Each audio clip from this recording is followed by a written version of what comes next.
무덤 앞 비석에서 울고 있는 아이, 이를 본 재벌가 부부, 11년 만에 드러난 진실. 아빠, 보고 싶어요. 정말 보고 싶어요. 비가 쏟아지는 묘지 한가운데 작은 손이 차가운 비석을 꾹 끌어안고 떨고 있습니다.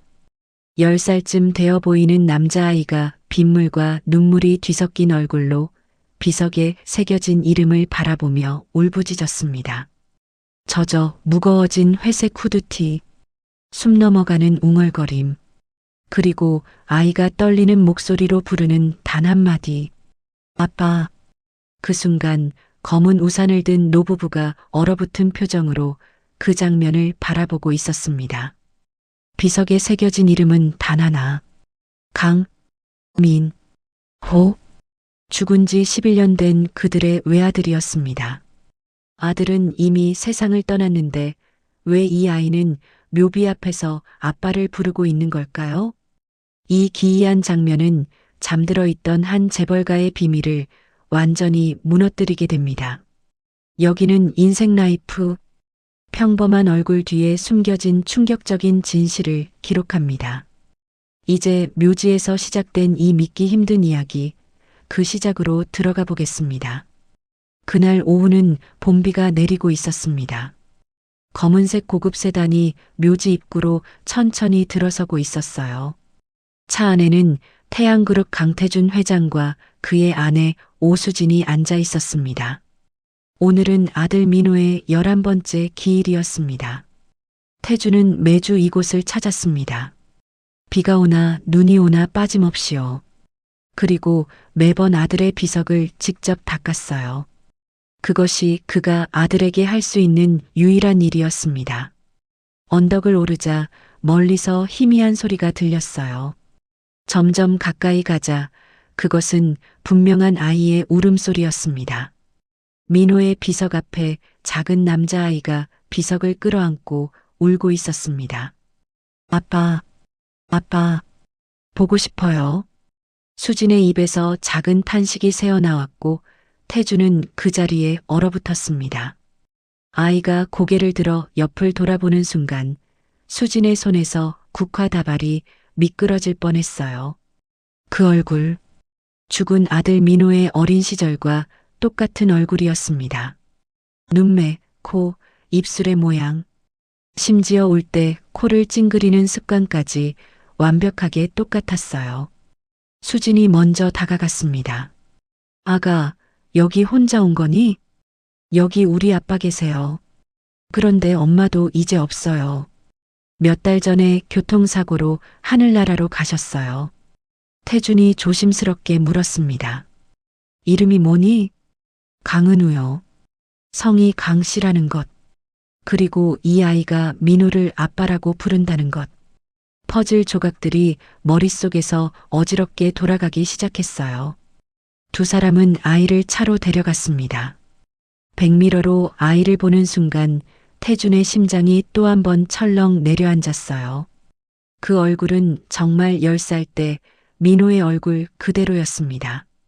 구항동 낡은 빌라 앞에서 차가 멈췄어요.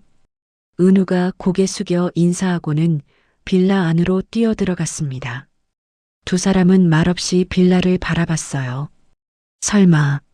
설마 그럴 리가.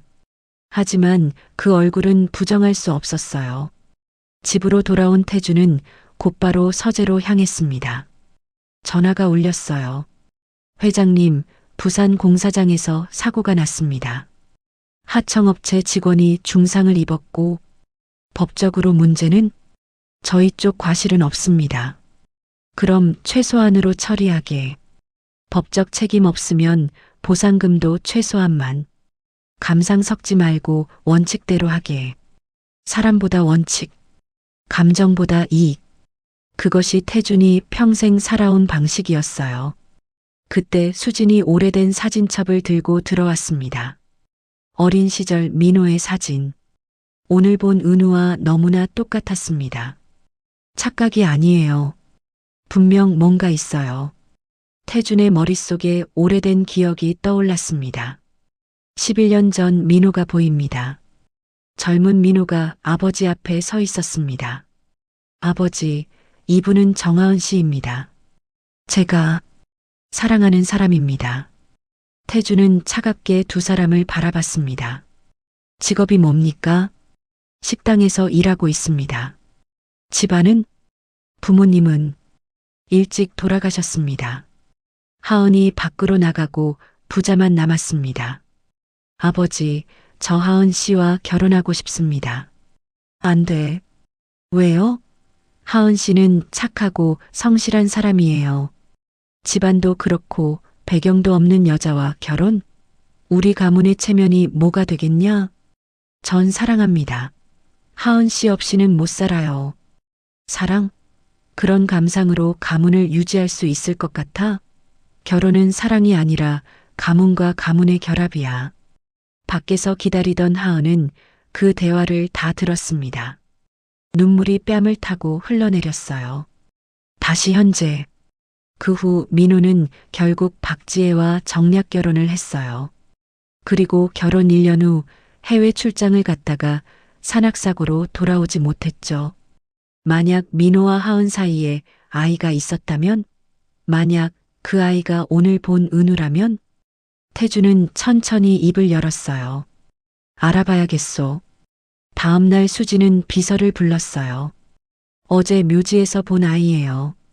이름은 강은우, 9에서 10살쯤 됐을 거예요. 그 아이가 어디서 태어났는지, 가족이 누군지, 특히 엄마 이름이 뭔지 알아봐 주세요. 2시간 후 비서가 돌아왔어요.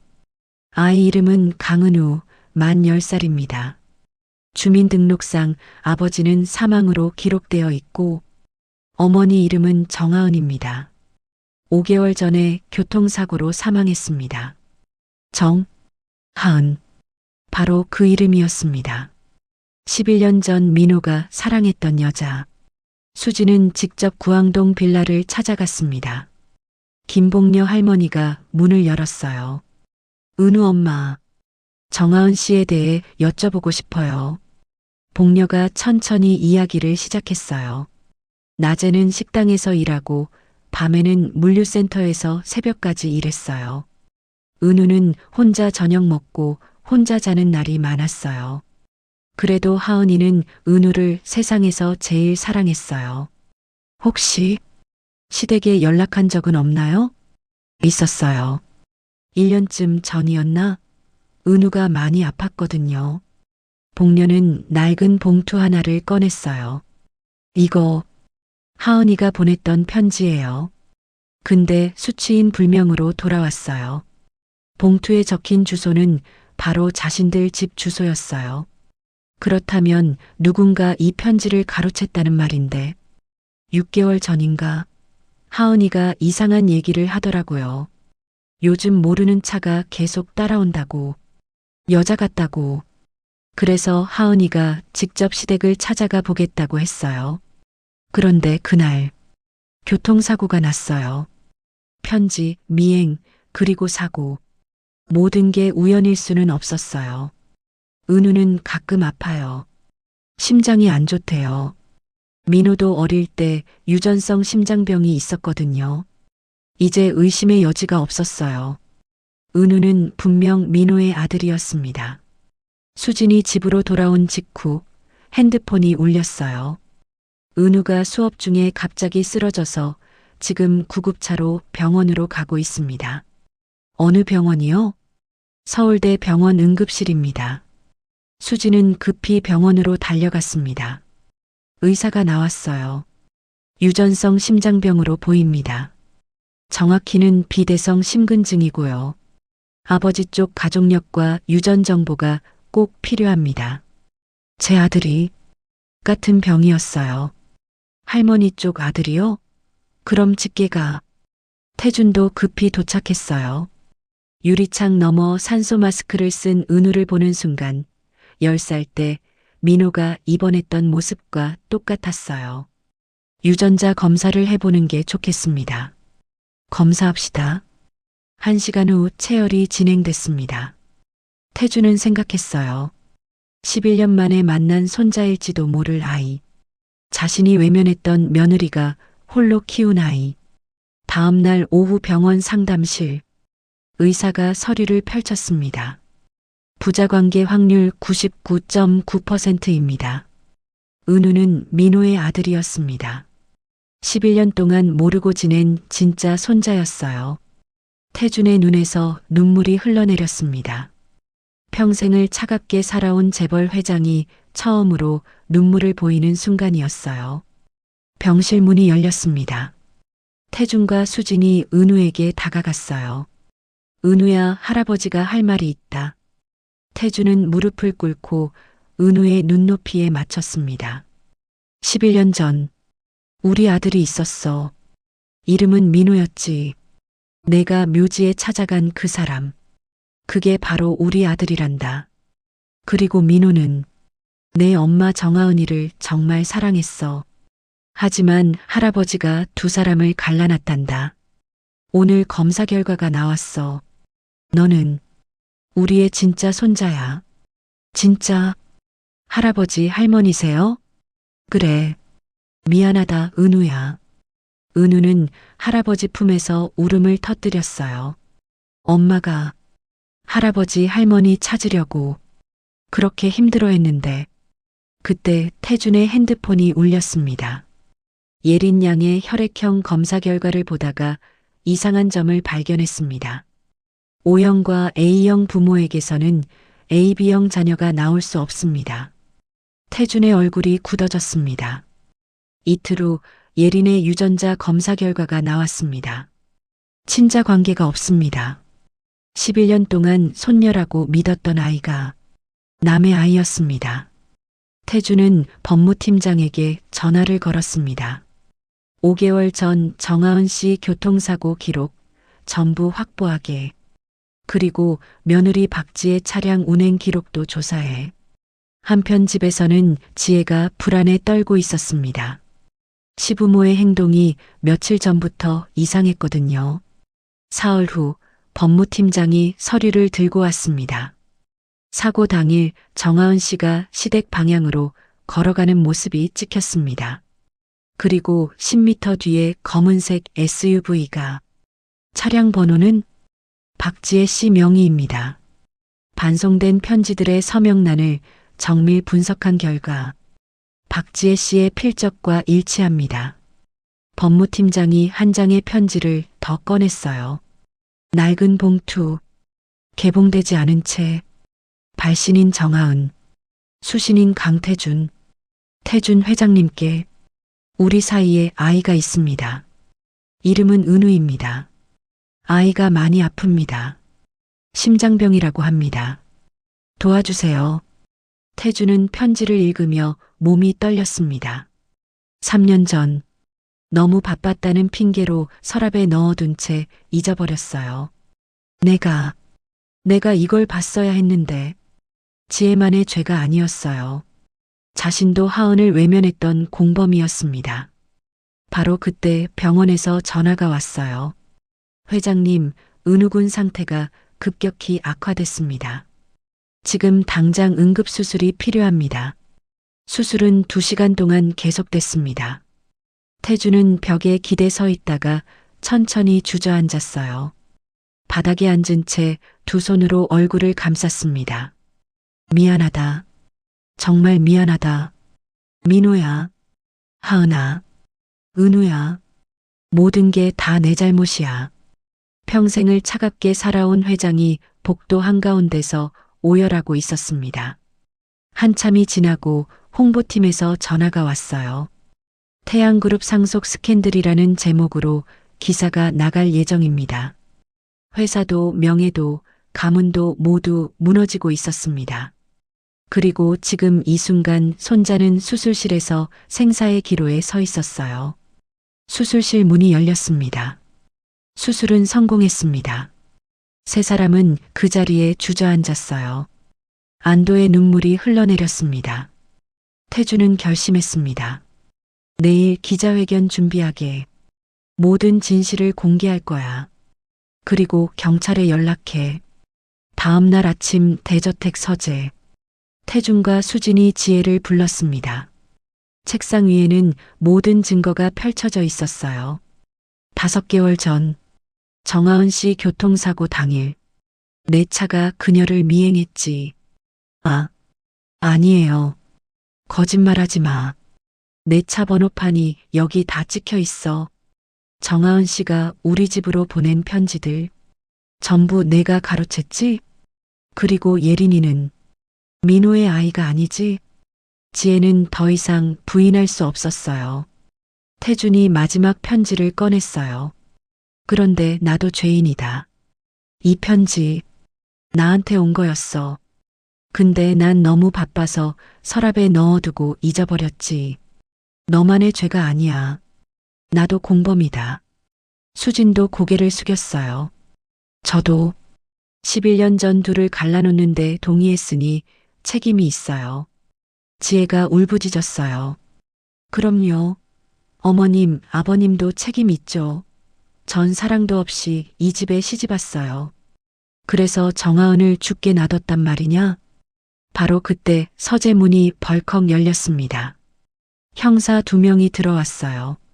박지혜 씨, 정하은 씨 사망 사건 관련 참고인 조사차 동행하시겠습니다. 지혜가 끌려나가는 순간 복도에서 비명이 들렸습니다. 엄마. 10살 예린이 엄마가 형사들에게 끌려가는 걸 봤습니다. 예린은 울면서 엄마에게 달려갔어요. 예린아, 미안해. 엄마가. 형사들이 지혜를 데리고 나갔어요. 예린은 그 자리에 주저앉아 울다가 갑자기 쓰러졌습니다. 극심한 충격으로 인한 일시적 기절이었어요. 그날 밤 태준은 기자회견을 열었습니다. 수많은 기자들 앞에서 그는 모든 진실을 고백했어요. 저는 회장이기 전에 아버지로서, 할아버지로서 실격입니다. 하지만 이제라도 속죄하겠습니다. 검찰이 지혜를 구속했습니다. 예린은 실어증이 왔어요. 수지는 매일 아이 곁을 지켰습니다. 혈연이 아니어도 이 아이를 사랑했으니까요. 마이너스 마이너스 마이너스 해시태그 시퀀스 8 용서와 회복. 5년의 세월이 흘렀습니다. 따뜻한 봄날 오후 태양그룹 회장실에 15살 은우가 서 있었습니다. 은우야, 오늘 이사회 자료 다 봤니? 네, 할아버지. 그런데 이 부분은 직원 복지를 더 강화하면 어떨까요? 태주는 흐뭇하게 웃었습니다. 그래, 내 아버지도 그런 말 자주 했지. 은우야, 이리 와봐. 태준이 서재 선반을 가리켰습니다. 오래된 트로피가 놓여 있었어요. 전국체전 태권도 금메달. 내 아버지 거다. 고등학교 2학년 때 딴 거지. 이제 내가 이어받아라. 은우는 트로피를 조심스럽게 받아들었습니다. 잘할게요, 할아버지. 아빠처럼. 주말 오후 민호의 묘지. 5사람이 함께 왔어요. 태준, 수진, 은우, 예린, 복녀. 태준이 비석을 닦기 시작했어요. 예전에는 혼자 닦았지만 이제는 달랐습니다. 은우가 할아버지 옆에 무릎 꿇고 함께 닦았어요. 수진도, 복녀도, 예린도 함께 했습니다. 아빠, 저 이제 괜찮아요. 학교에서도 1등이고 태권도도 열심히 하고 있어요. 할아버지가 아빠 트로피 주셨어요. 예린도 조심스럽게 말했습니다. 아저씨, 저도 잘 지내요. 할머니가 저를 많이 사랑해 주세요. 5년 전 충격으로 실어증이 왔지만 3년에 걸친 치료 끝에 조금씩 말을 되찾았어요. 복녀가 속삭였습니다. 민호 씨, 하은이. 은우가 이렇게 잘 자랐어요. 태준이 마지막으로 비석 앞에 무릎을 꿇었어요. 민호야, 이제야 내가 남기고 간 것들을 제대로 안다. 너도 하은이도 지키지 못했지만 은우와 예린만은 내가 끝까지 지키겠다. 너를 사랑하는 법을 몰라서 미안했다. 이제는 알아. 태준의 눈에서 눈물이 흘러내렸어요. 은우가 할아버지 어깨에 손을 올렸습니다. 예린도 할머니 손을 꼭 잡았어요. 묘지를 나서며 5사람은 나란히 걸었어요. 태준이 은우의 어깨를 감싸 안고 수진이 예린의 손을 잡았습니다. 할아버지, 오늘 저녁에 할머니가 좋아하시는 음식 만들어 드릴게요. 저도 도와줄게요, 오빠. 태준은 두 아이를 바라보며 미소 지었습니다. 예전의 차갑고 냉정한 모습은 온데간데 없었어요. 이제 그는 따뜻한 할아버지였습니다. 거짓으로 시작된 비극은 끝났습니다. 진실로 맺어진 새로운 가족의 이야기가 시작되었어요. 혈연이 전부가 아니라는 것. 진짜 가족은 사랑과 책임으로 만들어진다는 것. 태주는 이제 그것을 알았습니다. 차가 출발했습니다. 햇살 가득한 길 위를 차는 천천히 달렸습니다. 새로운 미래를 향해서요. 끝. 오늘 준비한 이야기는 여기까지입니다. 오늘 이야기가 마음에 드셨다면 좋아요와 구독, 알림 설정 부탁드립니다. 오늘도 행복하시고 건강한 하루 보내세요.